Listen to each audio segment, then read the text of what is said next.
شرط لگا دیے. تو ہم کو غور و فکر کرنا ہے ہمارا مقصد زندگی کیا ہے, پہچاننا ہے. اگر ہم بغیر مقصد زندگی پہچانے اس دنیا میں زندگی گزار رہے تو یہ زندگی کا جینے کا مطلب ہی نہیں ہے. کسی کی زندگی کا مقصد ہی نہیں معلوم, کہیں کو جی رہے ہیں, کہیں کو کھا رہے ہیں, کہیں کو پی رہے ہیں, کہیں کو زندگی گزار رہے ہیں, مقصد ہی نہیں معلوم, تو پھر اس کی زندگی گزارنے کا کیا مطلب. مقصد معلوم ہونا چاہیے. مقصد کس لیے ہم دنیا میں آئے, ہمارا جینے کا مقصد کیا ہے, ہمارا سانس لینے کا مقصد کیا ہے, ہماری صبح ہو رہی, شام ہو رہی, زندگی ہوئی تمام ہو رہی, ختم ہو جا رہی, ہم کیوں آئے دنیا میں, اللہ ہمارے کو کیوں بھیجا, ہمارا کیا کام ہے, ہم کو کیا کر کے لے کے جانا ہے, ہم کہاں آئے. ہماری صبح شام اللہ کو راضی کر کے گزر رہی, اللہ کو ناراض کر کے گزر رہی. ہماری 24 گھنٹے کے اعمال اللہ کو راضی کر کے گزرے, اللہ کو ناراض کر کے گزرے. ہم دنیا میں کیوں بھیجے گئے؟ ہاں, یہ ذمہ داری کا احساس ہونا چاہیے. ختم نبوت کے توفیل کی جو ذمہ داری ہے اس کو امت کے اوپر جو سونپی گئی اس کا احساس ہونا. خالی ہم یہ سمجھ لے رہے, ہمارا خالی عبادت کر لے کے ہم سمجھ لے رہے یہی مقصد ہے ہمارا. نہیں نہیں نہیں, یہ مقصد نہیں ہے ہمارا. ایک مرتبہ ایک اللہ تعالیٰ فرمائے, اے جبرائیل جا کے تو جو ہے وہ فلانا بستی پہ عذاب نازل کرو. تو جبرائیل علیہ السلام عذاب نازل کرنے اس بستی پہ آئے تو دیکھے ایک اللہ والا بزرگ جو ہے پہاڑ پہ بیٹھ کے اللہ کا ذکر کر رہے. تو آ کے بولے, اللہ تیرا ایک مخلص بندہ پہاڑ پہ بیٹھ کے 300 سال سے عبادت کر رہا. تو بولے انہیں جا عبادت کرا, وہاں سے عذاب شروع کرو. بولے کیا بات ہے اللہ تعالیٰ, آپ تو ایسا بول رہے ہیں, کیا بات ہے؟ بولے تو اللہ تعالیٰ بولے انہیں عبادت تو کر رہا لیکن انہیں خالی اپنے لیے کر لے رہا, انہیں دوسروں کا نہیں سوچ رہا, خود غرض ہے انہیں. اس کو اتنی دنیا پوری انسانیت بے دینی میں ملوث ہے, گناہوں میں ملوث ہے, تو اس کی پیشانی پہ تھوڑا بھی بل نہیں آ رہا, خالی اپنی سوچ رہا ہے انہیں. ایسی عبادت پسند نہیں ہے. بولے اللہ پہ امت کی فکر کرنے والا ہونا, امت کے واسطے رونے والا ہونا. ہماری نبی صلی اللہ علیہ وسلم امت کے لیے تڑپ گئے, راتوں رات رونے میں گزر جاتی تھی آپ کی, کس طرح یہ پوری امت دوزخ سے بچ جائے, جنت میں چلے. یہ فکر تھی آپ صلی اللہ علیہ وسلم کی. خالی اپنی واسطے نہیں, خالی اپنے اکیلے کے واسطے سوچ رہے ہیں, یہ نہیں ہے, اس کے لیے نہیں ہے. ہمارا فکر یہ ہونا کہ پوری انسانیت جو ہے کیسا دوزخ سے بچ جائے, جنت میں چلے. ہمارے بس کی ہم کرنا. ایک مرتبہ چڑیا اڑ رہی تھی آسمان میں, تو یہ جب ابراہیم علیہ السلام کو جو ہے آگ میں ڈالا جا رہا تھا, ایک چڑیا ایک قطرہ پانی لے کے اس کو بجھانے کو جا رہی آگ. فرشتے پوچھے, اے چڑیا یہ تیرے ایک قطرے پانی سے کیا ہوگا, اتنی بڑی آگ ہے. تو چڑیا بولی, فرشتوں کل قیامت میں اللہ پوچھیں گے میرے سے, میرا خلیل جل رہا تھا آگ میں, تو کیا کری چڑیا؟ بولے تو میں جواب دوں گی, میں سوال کرے تو اللہ میاں سے عرض کروں گی, اللہ آپ جو ہے آپ جو ہے آپ کے خلیل جب آگ میں ڈالے جا رہے تھے, میرے بس کا میں کری, میرے سے جتنا ہو سکا میں کری. ہاں اسی طرح بولے یوسف علیہ السلام مصر کے بازار میں بک رہے تھے, بڑے بڑے مالدار خریدنے کو آئے آپ کو. تو ایک بڑھیا جو ہے روئی کا لنڈا لے کے جا رہی. لوگاں بولے ارے بڑھیا, اس کو بڑے بڑے مالداراں وزیراں بادشاہ خریدنے کو آئے, تو خالی روئی کے لنڈے سے خریدنا چاہ رہی. تو بولے پاگل انسان ہو, ارے کل قیامت میں اللہ تعالیٰ جو ہے پوچھیں گا میرا یوسف مصر کے بازار میں بک رہا تھا تو کیا کرے. ان جو ہے جب ان کے یوسف علیہ السلام کے خریداروں کی فہرست میں میرا لسٹ میں میرا بھی نام آ جائے گا, میں کل اللہ کو بولیں گے اللہ میرے بس کا میں کری. تو ہم کو ہمارے بس کا کرنا ہے, کوشش کرنا ہے. ہماری چھوٹی سی ادا کو پسند آ گئی اللہ میاں, تو اللہ تعالیٰ جو ہے دوزخ سے بچا کے جنت دینے والے. دنیا فانی ہے, ختم ہو جانے والی ہے, یہ آزمائش کی جگہ ہے. ہم ہمیشہ رہنے کے لیے نہیں آئے, فنا ہو جانے والی دنیا ہے. اصل زندگی آخرت کی ہے, وہ زندگی لامحدود زندگی ہے, لامتنا ہی زندگی ہے, کبھی ختم نہیں ہونے والی زندگی ہے. امام غزالی رحمۃ اللہ علیہ فرما رہے, سمندر کے کنارے سے کوئی شخص جا رہا, اپنا سوئی ڈبا کے خالی جو ہے ایسا نکالا, سمندر کے اندر جو اس کی نوک کو ایک خطرہ پانی لگتا, وہ دنیا کی زندگی ہے. بولے اور جو سمندر نظر آ رہا, کتنے خطرے رہتے سمندر میں, ہزاروں لاکھوں کروڑوں اربوں خربوں خطرے رہتے, وہ زندگی آخرت کی زندگی ہے. بولے اس کی تیاری کے لیے ہم کو بھیجا گیا دنیا میں, ہم غفلت میں پڑے ہوئے ہیں, ہم یہی زندگی کو سب کچھ سمجھ رہے. تو دنیا کی زندگی اتنی مختصر ہے, اصل زندگی تو آخرت کی زندگی. وہاں محلات, ہاں نہریں، بولے جنت میں دودھ کی نہریں ہوں گی، شہد کی نہریں ہوں گی، ندیاں ہوں گی شہد کی دودھ کی، اور ایسے ایسے محلات ہوں گے، ایک اینٹ سونے کی ہوں گی، ایک اینٹ چاندی کی ہوں گی، اور بیچ میں مشک و زعفران کا گارا ہوں گا، اور ایک ایک محل کے 70,000 کمرے ہوں گے، اور ہر کمرے کے 70,000 دروازے ہوں گے، اور فرشتے ہر طرف سے سلام سلام آ کے عرض کریں گے۔ ایسے ثابت موتی کے محلات، باغات، ایسے نہریں جو ہے، ایسے جو ہے میٹھے پانی کے چشمے، اور باغات کے اندر جو ہے باغات کے نیچے سے نہریں بہ رہی ہوں، ایسے جو ہے جنت کی ایسی جو ہے پاکیزہ زندگی دیں گے اللہ میاں، اور وہ زندگی ہمیشہ باقی رہنے والی زندگی، ہزاروں لاکھوں کروڑوں سال کی زندگی ہے وہ اس میں ساری دل کی ہر خواہش کو پورا کر دیا جائے گا۔ فرمایا دل میں جو خواہش پیدا ہوں گی اس کو پورا کر دیا جائے گا، جو نعمت کھانے کے دل چاہیں گا وہ سامنے حاضر کر دی جائے گی، جو چیز کی تمنا کریں گا وہ چیز اس کے سامنے آ جائے گی، اور وہاں کی جو زندگی ہے جنت کی، وہاں موت کو بھی موت ہی دی جائیں گی، وہاں نہ تو بیماری ہے، نہ تو وہاں پریشانی ہے، نہ تو وہاں کوئی ذمہ داری ہے، نہ تو وہاں کوئی چیز نہیں ہے، خالی جو ہے عیش و عشرت کی جگہ ہے جنت۔ دنیا میں کیا ہے؟ دنیا میں ہر چیز کی ضد رکھ دی اللہ میاں، یہاں پہ سکھ ہے تو اس کے ساتھ دکھ ہے، یہاں پہ جو ہے صحت ہے تو اس کے ساتھ بیماری ہے، یہاں پہ جوانی ہے تو اس کے ساتھ بڑھاپا ہے، یہاں پہ مصروفیت یا جو ہے فرصت ہے تو اس کے ساتھ مصروفیت ہے، یا امیری ہے تو اس کے ساتھ غریبی لگی ہوئی ہے، یا زندگی ہے تو اس کے ساتھ موت ہے، ہر چیز کی زندگی ہے، ہر چیز کی ضد ہے دنیا میں۔ یہی ہمیشہ رہنا رہتا تو پھر ہم سب مالدار رہتے تھے، سب صحت مند رہتے تھے، پھر یہاں بیمار بھی ہو رہے، یہاں غریب بھی ہے، امیر بھی ہے، سب ہے۔ اللہ تعالیٰ رزق کی تقسیم کس کے قبضے میں؟ اللہ کسی کو مال دے رہا جو ہے آزمائش کے لیے دے رہا، کسی کو مال دے رہا جو ہے اس کو جو ہے یہ یعنی اس کو دین کی محنت کرنے کے لیے دے رہا۔ ہم سمجھ رہے یہ مال اللہ کی جو نعمت دی ہوئی ہے صرف ہم کھا پی کے عیش کرنے کے لیے ہے، دعوتوں میں لٹانے کے لیے، شادی میں ولیمہ کی دعوتوں میں لٹانے کے لیے نہیں ہے، ایک ایک پائی پائی کا اللہ حساب لیں گے۔ سادگی سے کرو بول رہے، ہر چیز زندگی کی معاشرت جو ہے سادگی کرو بول رہے، گھر کا معاشرہ سادی ہو، اور شادی بیاہ سادے سیدھے شرعی انداز میں ہو، اللہ کو راضی کرنے والے اعمال میں لگے ہمارا جان مال۔ آج جو ہے امت کا مال اللہ کو راضی کرنے والے کاموں میں نہیں لگ رہا تو اللہ پاک کو ناراض کرنے والے کاموں میں لگ رہا۔ دیکھو ہمارا جان کہاں لگ رہا، ہمارا مال حلال سے کما کے حرام میں ڈال دے رہے، ہاں ایسی یعنی ایسے جگہ جا رہا ہمارا مال، فضول لغویات میں جا رہا، رسومات میں جا رہا۔ شرعی کوئی بھی کام شرعی کرے تو اس پہ کوئی خرچہ نہیں ہے۔ آج لاکھوں روپے لوگ شادیوں کے پیچھے لٹا دے رہے اور مختلف خرافات میں چلے آ رہے پیسے، وہی پیسہ اگر وہ شادی خانے میں جو ہے، تو آپ تمام سے گزارش ہے کہ اپنے اپنے جو ہے بچوں کو اور اپنے اپنے گھر کے مرد حضرات کو جو ہے اس اجتماع میں بھیجیں، اور اللہ کے راستے میں نکلنے کی ترغیب دیں، خود نکلیں، اور جو ہے اپنے جو ہے گھر کے مرد حضرات کو جو ہے اللہ کے راستے میں نکلنے کی ترغیب دیں، جیسے اپنے شوہر ہے، اپنے بھائی ہے، اپنے بیٹے ہے، ایسا ہر ایک کی جو ہے نا فکر کریں کس طرح جو ہے، جیسا ہمارے نبی صلی اللہ علیہ وسلم فکر کرتے تھے کس طرح پوری انسانیت دوزخ سے بچ کے جنت میں جانے والی بن جائے، اسی طریقے سے ہماری ہر ایک کی فکر ہونا کہ ہم کس طرح دوزخ سے بچ جائے، جنت میں چلے جائے، کیسا ہمارے گھر کے اہل و عیال سارے کے سارے جو ہے دوزخ سے بچ جائے، جنت میں جانے والے۔ یہ ذمہ داری ہے ہماری، اس کے لیے جو ہے ارادے قائم کریں انشاءاللہ۔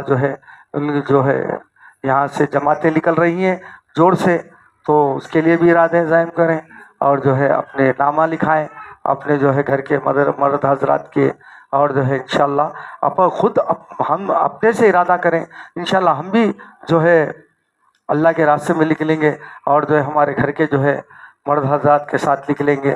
اس طرح فکر کریں، بولے مردوں سے زیادہ عورتیں ہیں، عورتوں سے زیادہ بچے ہیں، ہم فکر کریں گے تو گھر کا ماحول معاشرہ دیندار ہوگا، جو ہے وہ پرچی دے دیجیے۔